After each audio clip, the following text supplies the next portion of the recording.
शादी के बाद भी सोनम ने नहीं लगाने दिया था अपने पति राजा कुशवाहा को खुद को हाथ। शादी के कई दिनों तक भी दोनों के बीच में यानी राजा और सोनम के बीच में नहीं थे कोई भी संबंध। सोनम की एक शर्त के आगे मजबूर हो गए थे राजा और प्यार में हो गए थे सोनम के गिरफ्तार।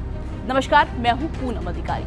सोनम भले ही राजा से नफरत करती हो, लेकिन राजा कुशवाहा ने हमेशा ही सोनम से प्यार किया और यही वजह है कि शादी होने के बावजूद भी सोनम ने कभी भी राजा को खुद को छूने तक नहीं दिया। यहाँ तक कि सोनम ने राजा के आगे एक ऐसी शर्त रख दी जिसे ना चाहकर भी राजा को मानना पड़ा। अब पूरी खबर बताने से पहले इस वीडियो को ज्यादा से ज्यादा शेयर जरूर कीजिएगा।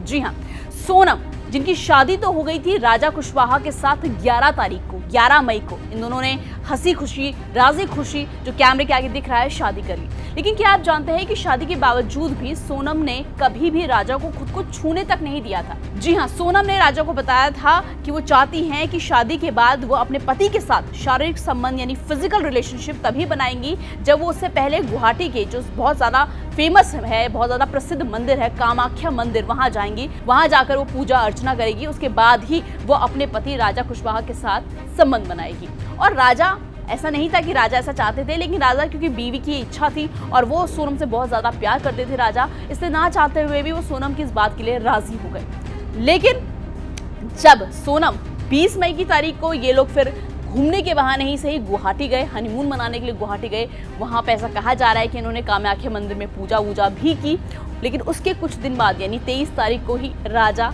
लापता हो गए क्योंकि सोनम तब तक उन्हें मार चुकी थी। साथ ही मैं आपको बता दूं, ये जो सोनम और राजा कुशवाहा का जो केस है ये पूरा और भी इसमें कई खुलासे होते जा रहे हैं। ऐसा भी कहा जा रहा है कि क्या सोनम की नफरत की वजह राजा की सबसे बड़ी ये थी कि क्या जो सोनम है वो प्रेग्नेंट है। जी हाँ, भले ही अब सोनम गिरफ्तार हो गई हो, लेकिन ऐसा कहा जा रहा है कि सोनम की पिछले कुछ दिनों से जेल के अंदर तबीयत ठीक नहीं चल रही थी। वो खाना नहीं खा रही थी, उन्हें चक्कर आ रहे थे, वो बार बार रो रही थी, बहुत चुपचाप गुमसुम बैठी हुई थी। जिसके बाद जो पुलिस अधिकारी हैं उनको शक हुआ और उन्होंने एक प्रेगनेंसी टेस्ट यानी कि ऐसा कहा जा रहा है कि वो शायद प्रेग्नेंट हो सकती है सोनम, तो उनका एक प्रेगनेंसी टेस्ट भी कराया गया, बल्कि 3 टेस्ट कराए गए, जिसमें सब में ही जो रिपोर्ट है वो नेगेटिव आई, यानी कि सोनम प्रेग्नेंट तो नहीं थी। और जाहिर सी बात है क्योंकि सोनम ने कभी भी राजा को खुद को छूने नहीं दिया था और जो उनका बॉयफ्रेंड था राज, उनसे वो काफ़ी वक्त तक दूर रही, तो प्रेग्नेंट होने का तो सवाल नहीं उठता। फिलहाल आज की मेरी वीडियो में इतना ही। इस वीडियो को ज़्यादा से ज़्यादा शेयर करें और चैनल को सब्सक्राइब करना मत भूलिएगा।